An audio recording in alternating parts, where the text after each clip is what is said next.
Hey guys, welcome to another video brought to you by GTA's 5.0 Task Force. So today I'll be showing you how I use the Rockstar Editor to produce the content we have on our Instagram and other socials. In no way am I a master at this, but I think I'm pretty okay. I won't be running through every feature of the editor, more so a commentary of what I do. This is all assuming that you already know how to record clips into Rockstar Editor. So before we go ahead, I'd appreciate if you could hit the like and subscribe button and comment later if you found this helpful. First things first, you'll need to be in story mode. Pause, hit LB, go to Rockstar Editor. Create new project, press A. Add clip. This will take you to a bank of clips that you've previously recorded. Select one of your clips. Now that you're here, this is what the Rockstar Editor looks like. Now I see a lot of people going into camera type and clicking presets. Presets really limit your cinematic ability to be creative and add your own personal flair. What you want to do is go to edit camera, look around. One of my favorite things to do is I really like a narrow field of view. So what I do is scroll all the way back. Once you hit the red dome, which is the limit, zoom in using the right trigger. Once you've zoomed in using the right trigger, then you can set the scene in your photo. You can move around by using the left joystick. The left joystick moves you left and right. The right joystick changes the camera view. Once I'm happy with my scene, I'm going to hit back again, and go in a depth of field. I'm going to go to target.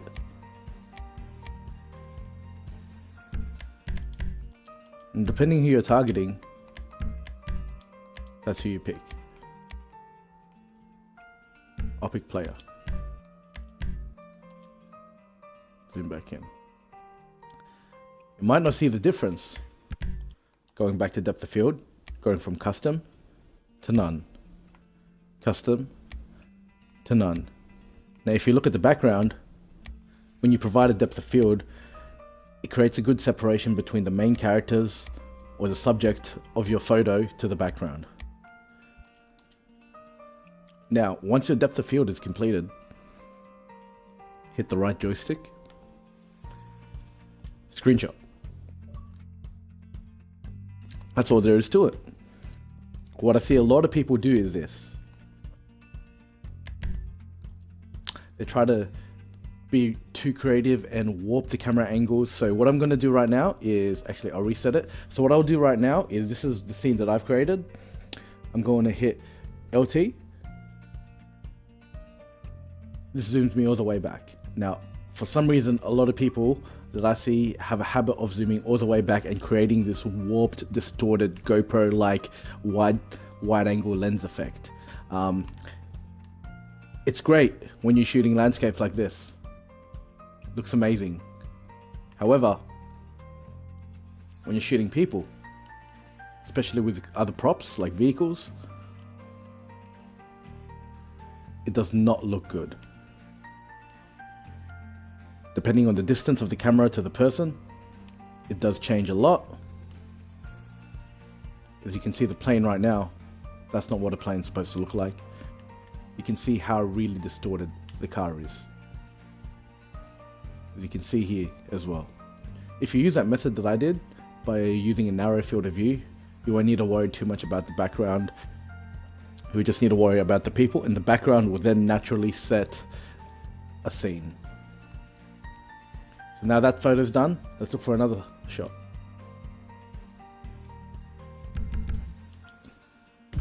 Providing the same principles, I'm going to look around, wait for the moment to happen.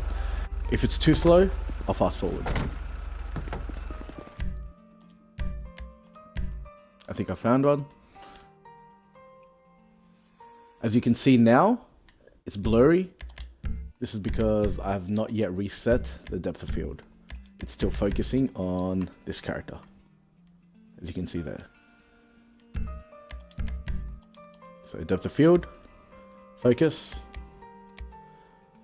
Let's go to default for now. One other thing that I like to do sometimes is if you press left or right on the D-pad, it adds a little angle to it. Now sometimes these suit, especially if you don't like your shots too symmetrical. Just a slight little angle like that. Zoom in a little bit more.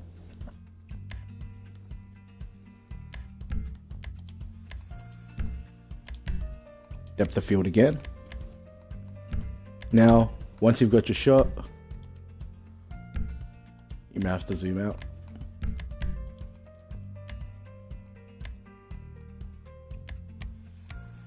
Just so you can see the arrow. Cool.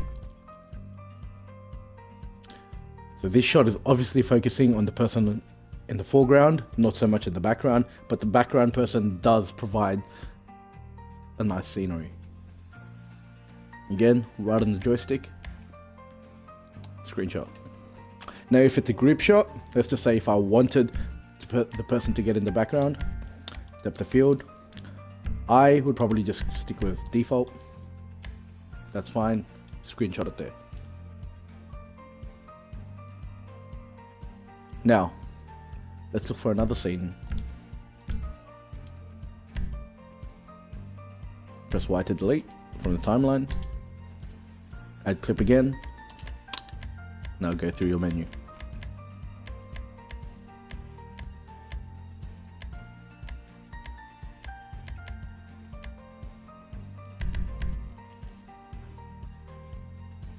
So again, this is what you see.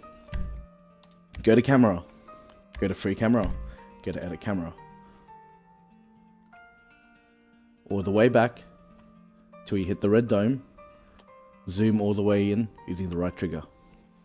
Find your scene. Find your shot. This is naturally a good shot. Another trick is sometimes the angles and the levels do matter. It does make or break the photo. So left bumper and right bumper elevate you and de-escalate you. So I'm just going to play with that right now, see what angle looks good.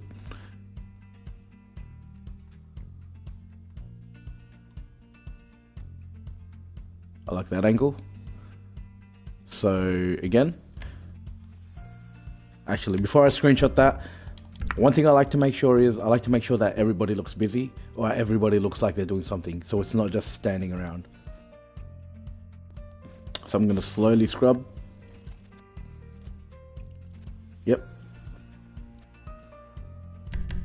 That looks better.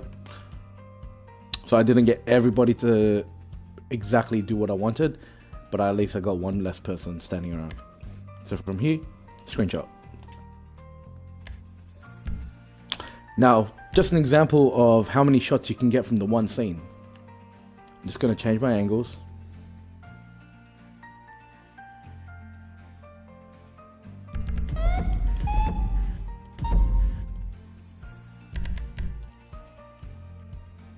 And sometimes you have to cut the person out. Sometimes this person is too distant from the rest of the shot. Just like this person over here had to be cut up previously. So now I'm going to zoom in again. Now once your zoom is complete, that doesn't mean that's as far as you can go. Do remember you can still go forward and backward using your left analog stick. If I included this person, the furthest right FIB agent, it would look a bit awkward. There's a bit of awkward space. I'm going to cut him out. Again.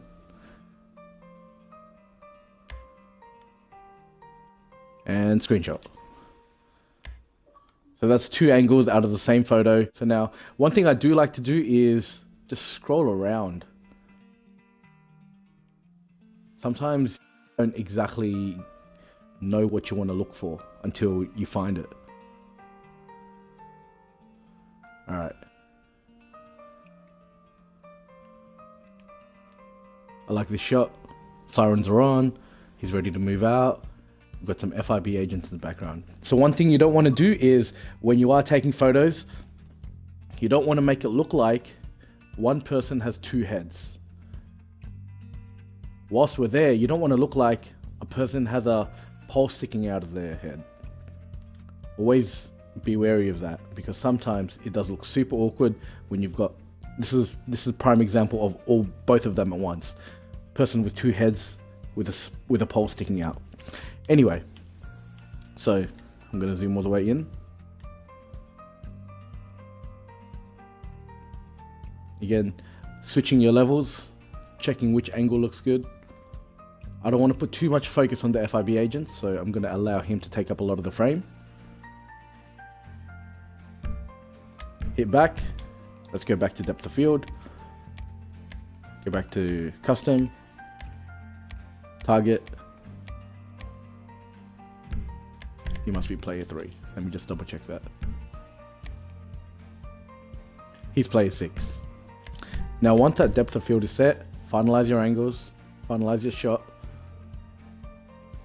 I'm going to press left on the D-pad. I'm going to give it a bit of an angle, and I'm going to follow that angle very so slightly. Zoom in a little bit more. Now I don't like when people are too much in the center, so I'm going to put it a bit to the left. Now, again, hide the camera by pressing the right joystick, screenshot. And as you can see, just from that one scene, I've got 2 different group angles, 1 solo angle. And it's all about finding the angles, it's all about finding the scene. It's not all about getting as many people in the shot as you can at all times possible. A lot of people, again, do this. Do the GoPro wide angle lens style shot where they're warping everything. They're warping the vehicle, they're warping the weapon, they're warping the faces. They're warping literally the world. And some people take shots like this. And I get that there's a creative flair, but there's so much potential in those shots. Just from going to ultra widescreen to even just changing it up a bit, zoom. This isn't even zoomed all the way in. This is how I would normally do the shot. I like the shot nice and tight. Even this works. This is probably halfway. Top angle. Get rid of the camera and screenshot. Anyway, like I said before, I'm not covering every single feature. I'm just covering how I take my photos. From here, I would normally import it into my computer. I download it via the Xbox app on my laptop, take it into Lightroom CC, and then add a bit of tweaks, nothing too drastic, nothing too crazy, and then pretty much upload it to our Instagram. I personally don't like to play with the effects here. I like to have a raw photo and kind of allow myself on my laptop to edit it from there. But other than that, that's how I do things. It's as simple as that. A lot of people think it's super hard. A lot of people don't know how to use Rockstar Editor because at first it is daunting. But ignore everything else. Follow the very few directions that I gave you guys, and you should be starting a decent album soon of your own content. Anyway, if this video helped, please head down to the comment section. Let me know how you went. Send us your photos on @50.gta on Instagram. I'd love to review them. I'd love to check them out. And like and subscribe. Anyway, thanks for viewing. I appreciate you guys watching, and until next time.